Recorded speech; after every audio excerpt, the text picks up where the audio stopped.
नमस्कार। आज की कहानी है चेहरे पे चेहरा। बहुत ही सुंदर एक शिक्षाप्रद कहानी है। मेघा बहुत देर से राजेश को समझाने का प्रयास कर रही थी। देखो राजेश, मैं अपने मम्मी पापा के खिलाफ जाकर शादी नहीं करना चाहती। क्या मतलब? राजेश अचंभित होते हुए कहा। तुम क्या कहना चाह रही हो? स्पष्ट कहो मेघा। मेघा ने कहा, समझने की कोशिश करो राजेश। हम दोनों ने एक दूसरे को चाहा, प्रेम किया। इसकी अंतिम परिणति सिर्फ शादी कर लेना नहीं होना चाहिए। अब हम ऐसे दोराहे पर हैं जहां से प्रेम की ज्योति मन मंदिर के दहलीज पर सदैव के लिए रख कर अपनी अपनी राहों पर आगे बढ़ना होगा। मैं नहीं चाहती कि मेरे किसी अनचाहे फैसले से मेरे मम्मी पापा के अरमानों पर पानी फिर जाए। आखिर 25 वर्ष पालन पोषण किया है उन लोगों ने मेरी जिंदगी के इतने बड़े फैसले पर पहला हक उनका बनता है।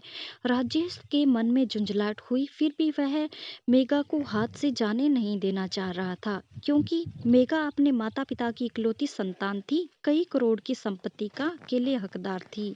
बात बन जाने की उम्मीद अभी भी वह लेकर ही चल रहा था। कहने लगा, अच्छा चलो कॉफी पियो। तभी दोनों का ध्यान कॉफी पर आकृष्ट हुआ। कॉफी खत्म होते होते मेघा के मोबाइल फोन पर रिंगटोन बजने लगा।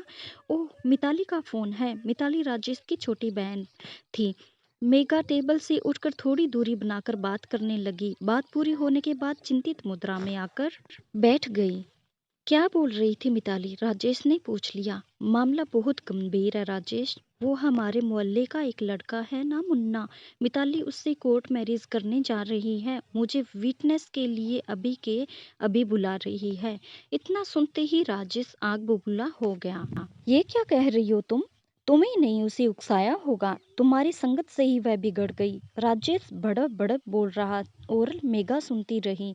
फिर अचानक राजेश को उंगली दिखाते हुए कड़क लहजे में कहने लगी, ए चुप कर। कहाँ गई तुम्हारी वो प्यार व्यार की बातें? मेघा भी अपने असली तेवर में उससे धरा परवाह कहती जा रही थी। तुम्हारी बहन कोर्ट मैरिज करने जा रही है, तब इतना गुस्सा आ रहा है और मेरे सामने प्यार की दुहाई दे रहे हो। तो ऐसा होता है चेहरे पे चेहरा। ये कहानी लिखी गई है गोमती सिंह जी द्वारा। अगर आपको मेरी कहानियाँ पसंद आई तो प्लीज़ लाइक शेयर और सब्सक्राइब जरूर कीजिएगा। Thanks for watching.